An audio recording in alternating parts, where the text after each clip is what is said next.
Remember that time Harry Potter fought Kylo Ren? Today, it's an epic throwdown between two of the biggest fandoms of all time, theme park style. We're talking about the Wizarding World of Harry Potter at Universal Orlando and Star Wars Galaxy's Edge in the Disney parks. The Wizarding World of Harry Potter is a kind of two-park themed land that spans from Universal Studios Orlando to Universal Studios Islands of Adventure. Star Wars Galaxy's Edge is a land. It's in Disney's Hollywood Studios, and it's a Star Wars land. There were two different approaches when it came to these two different lands. Because what Universal Studios has done is kind of recreate the greatest hits of the Harry Potter universe. There are many moments in time that you are experiencing that happened to the characters in the stories. Oh, you want to walk through Hogsmeade? You want to walk through Diagon Alley? You want to see Hogwarts? Cool, we're just going to make that. It's not always cohesive. It doesn't always flow together. What is timeline? Because this, there's a lot of stuff that should not be there at the same time, but hey, that doesn't matter because we are fans and we are consumers, and that's the content we want to consume. At Galaxy's Edge, they took a different approach. They wanted you to be able to create your own story in the universe that you like, in the galaxy far, far away. You are walking into this all-new story on Batuu, which is a planet you've never seen in the movies, you haven't seen it in the books, you haven't seen it in the video games or anything like that. Like, it's new. They built it in this theme park and then they put it into the canon. So now it's in books and now it's in video games. This isn't going to be Tatooine. This isn't going to be Hoth or Endor. We're going to make Batuu, which is specially made for this theme park. And if you want to experience this story, you have to come to the park to experience it. The theming of Harry Potter World is awesome. You've got Hogsmeade and you've got Diagon Alley, both of which are so detailed and so cool, especially Diagon Alley. They've taken Hogsmeade from the movie and just slapped it on real life. And it really feels like you're there. I mean, from the soundtrack that plays, from the snow-capped little cottages. Diagon Alley. Diagon Alley. Diagon Alley. If you go look and read all the different signs for all the different wizard goodies that you could purchase, and if you look in the different windows and the shops displays, and there are nods to all of the films, and there are nods to different characters, and there are nods to things that aren't even in the main stories. There are nods to things that are in Quidditch Through the Ages and Fantastic Beasts and Where to Find Them, and Hogwarts: A History, and the attention to detail in the Wizarding World of Harry Potter is second to none. They even have a dragon that blows actual fire on the top of Gringotts Bank. Like, that's some theming right there, okay? The Millennium Falcon is cute and gorgeous and amazing, but to have a dragon blow fire, they did that thing. Let me tell you, they did that. The worst theming element of Harry Potter is the cash grab Hogwarts Express. Pay the toll. You gotta pay the bridge troll if you want to cross the bridge, right? What an incredible cash grab it is. Just kind of flimsily called theming. Isn't that amazing? They said, wow, now that we open this beautifully themed land, everybody goes to one park but not the other. Well, if we just build this over there, we'll make them buy 2 tickets. The theming of Star Wars Galaxy's Edge is very rustic, space chic.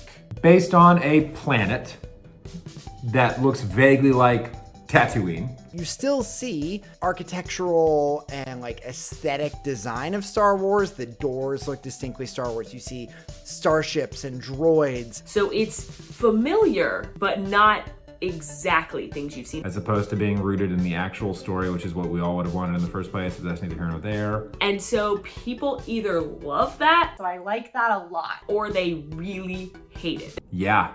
I do wish that Oga's was the Mos Eisley Cantina. It just feels cool, like as a diehard Harry Potter person, to walk into the Leaky Cauldron or the 3 Broomsticks. It feels cool to walk into the literal place that your favorite heroes went. And it's like Mos Eisley is such like an iconic part of Star Wars that it's like you're almost there when you're in Oga's. If you're a Star Wars fan and you walk through Galaxy's Edge, which feels distinctly Star Wars, you see Star Wars all around you, it feels like Star Wars, and then you round the corner to see the Millennium Falcon. To scale, it's so cool. It's just amazing. Overall, the land with better theming. I want to say Star Wars, I think the Wizarding World of Harry Potter might have the better details. But Star Wars Galaxy's Edge is more impressive, I would say, overall. I think the best details overall are Wizarding World of Harry Potter. I'm gonna have to say that the Wizarding World of Harry Potter just does theming better because you understand where you are in theme and can appreciate it. And you can find yourself living moments that you've either imagined from the books or seen in the films. I'm giving my theming point to Star Wars Galaxy's Edge. I love both. I think they both do amazing things for different reasons. But for me, from a theming standpoint, I have to give it to Galaxy's Edge. While I really appreciate what they've done with Batuu, I think they could have gone farther. They could have used it better. And I think going into the iconic space for Harry Potter made for a more effective theme. It always gets this crazy name with a TM, and I don't know if that's an in-joke or something because I've never written it, but Molly always uses that trademark thing. I'm like, whatever.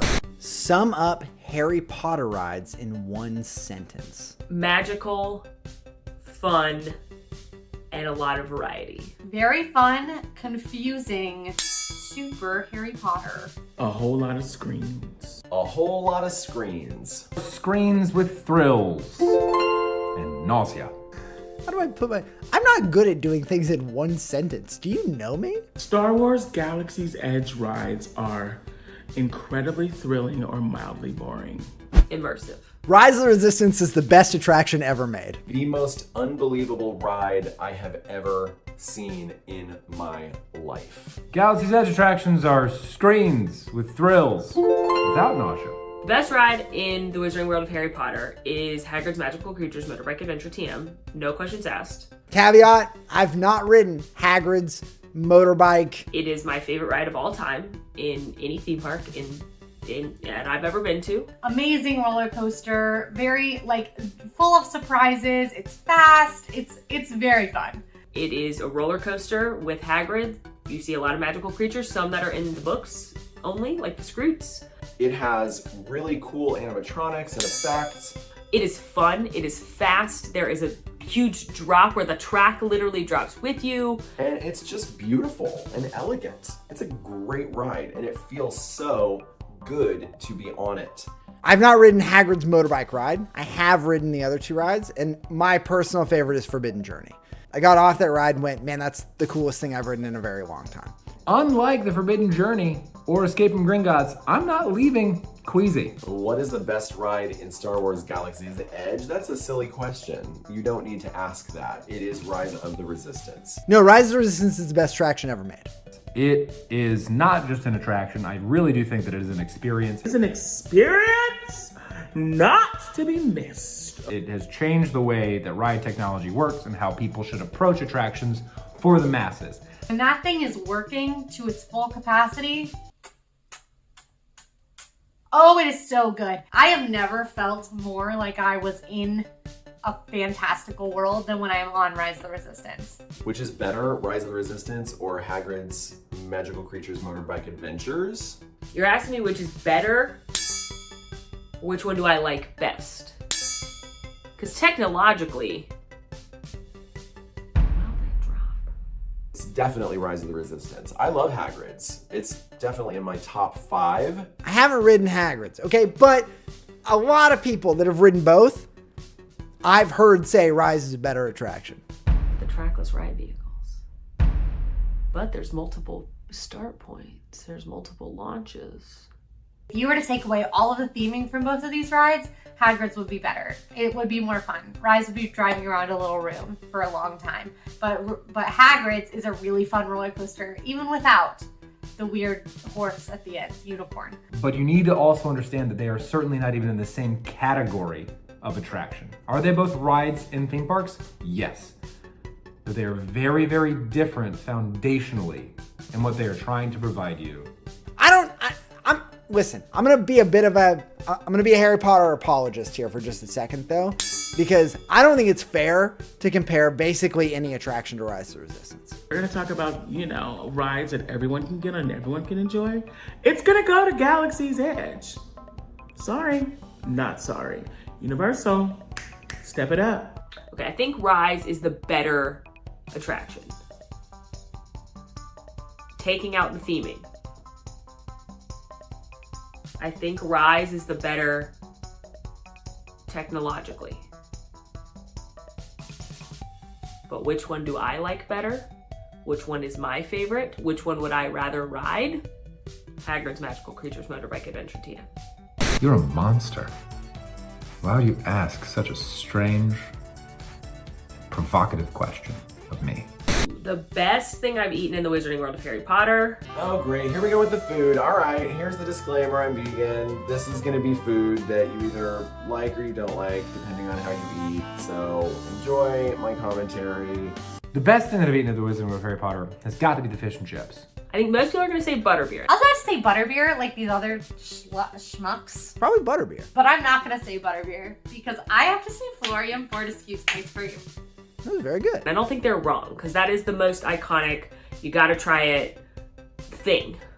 And you must. And I like all forms of butterbeer, but I'm partial to the hot. The best thing I've eaten in Harry Potter world is the pumpkin juice. I really like the ginger newt cookie, which is in the bakery case. I really like the pumpkin cake. I really like a lot of the drinks besides butterbeer. I like the tongue-tying lemon squash. I like the pumpkin fizz. I like the specialty beers. I like the fish and chips. They're better than the EPCOT ones inside the Leaky Cauldron or the Three Broomsticks. Yeah, I think it's gotta be butterbeer, right? I think the best thing that I've eaten at Galaxy's Edge has got to be the Ronto wrap. Really, really, really love the Ronto wrap. I'm also a really big fan of blue milk. Best thing I've eaten in Star Wars Galaxy's Edge. I'm so glad you asked. It's Cat Saka's Outpost Mix. Bet you didn't see that coming.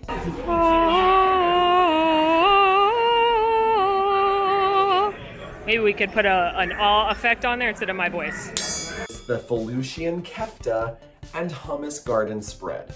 And it is very, very delicious. The one that stuck out to me was the ribs. I enjoyed those pretty well. Which land has better quick meal options? That's gonna go to Star Wars Galaxy's Edge because you've got Docking Bay 7, which is quick and you can mobile order, and you've got Ronto Roasters, which is quick and you can mobile order. They're great. I love them. There's amazing things on both menus that I can eat. I really like the Three Broomsticks and Leaky Cauldron. They have really good breakfast there. They have really, really good fish and chips, like best fish and chips in a theme park I've ever had. Like hand-breaded, never frozen, house-made tartar sauce, squeeze a lime on it. It is like, I love the fish and chips. I've more recently had Docking Bay 7 food, so I'm going to say Galaxy's Edge. But honestly, like, you know, whereas when we talk about a land like Pandora, we talk about how it's really unique food for a theme park and you get something really different. I don't think either of these lands feel super unique for a theme park. There's more to drink in Galaxy's Edge because you have Oga's Cantina. So you have this full bar that's got like fuzzy tauntaun. How can you not love a fuzzy tea? All you need to know is that I would drink butterbeer every time I go, and I never need to drink blue milk again. So if it's simply the drinks, I'll keep it simple. I'll compare 1-to-1 of the iconic drink in the land, and Harry Potter gets the win. In the blue milk v butterbeer battle, I'm kind of going blue milk. Am I okay? Do I need help? Overall, which land has better food? Oh, I think hands down, the Wizarding World of Harry Potter has better food. Just top to bottom, end to end, both lands, just better food in general. Removing myself and my needs from the equation, I'm gonna pick Harry Potter World. I think their food is well themed. I think their variety is very good, and they've just got a lot of it. The only thing I think Galaxy's Edge did better was have a full bar. I wish there was a full bar in Wizarding World where you could maybe take potions class, like mix up some cocktails. But I think Wizarding World has better food. Are you me? Do you want to buy 6 Wizarding World wands? The entertainment at Harry Potter World is cool. I mean, they've got live vocalists. There's Celestina Warbeck and the Banshees. She's this wizard singer that Molly Weasley likes. She performs. And she sings about all kinds of stuff, about how you broke my heart over a cauldron and the man left me and stole all my magic. Like, she done been through some things, okay? I'm sure she got a Grammy in there or two because the girl can sing. The guys from Durmstrang. There's the Frog Choir. This is the hand motion for frog. I didn't know if you knew that, but it's important for me to tell you. There are the Tales of Beetle the Bard, which they then tell either the Fountain of Fair Fortune, or they tell this Tale of the Three Brothers, which is my favorite. And then seasonally, they do the nighttime show on Hogwarts Castle. The entertainment in Star Wars Galaxy's Edge is the characters, and they're great. You might see Vi, who is made up just for this land, which is very cool. You have Rey, you have Chewbacca. The better shopping, I think, depends on which fan fandom you want to spend a lot of money on. This has become the age-old debate of wands versus lightsabers. When you're me, all of the shopping is an issue. In the case of Star Wars Galaxy's Edge, you have fewer merchant locations simply because the Wizarding World of Harry Potter has 2 parks devoted to it. So you're going to get a lot more merch and a lot of a greater variety of merch at the Wizarding World of Harry Potter simply by volume. Star Wars Galaxy's Edge, you've got Doc Ondar's, which has, legacy lightsabers, and they've got incredible artifacts. They've got a Princess Leia wig they call the royalty wig. I'm not gonna tell you that Savvy's is worse than Ollivander's wand shop just because I like Ollivander's more. So I think shopping, they did a great job at both. And I think it depends where do you want to spend your bonus money? Willy-nilly? That's the answer. It's up to you. I need someone to supervise me when I'm in these theme parks. What am I doing? Between Wand Magic and Star Wars Datapad, I'm going to have to give it to Wand Magic. It's gonna always be wand magic, okay?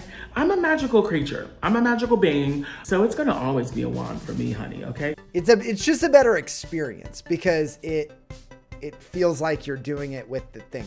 The datapad is very cool, and I will agree that when you're on the Star Cruiser, the datapad is way better because it feels like when you interact with people on the datapad as a Star Cruiser guest, you then see those people. But to me, to hold a magic wand and do a spell and say something and have something happen, I literally know every single thing that's gonna happen when those spells go off, and I still get excited every time. I will give them credit. You don't have to buy something to enjoy the interaction in Galaxy's Edge.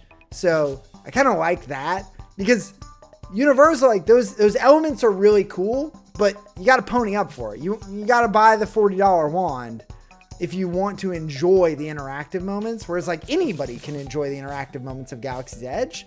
I choose Star Wars Galaxy's Edge over Harry Potter World. Rise of Resistance is the best ride. Again, I've said it many times this episode, it's the best ride I've ever been on, and that makes it win by default. I think what really goes into account in your decision is which one did you grow up with? Which one do you have a better relationship with? Which one did you imagine yourself, going into? Honestly, my trifecta is Lord of the Rings, Harry Potter, Star Wars. And those 3 duke it out in my dreams more than I care to admit. Yeah. I think that it's great for us to sort of compare things like attractions or entertainment, merchandise, food. Those are all really tangible parts of your vacation, and it's good to know about them. But I think when you start talking about fandom, there's something that's not tangible that is the most important element of these lands, which is just your connection with this IP. Better vibes.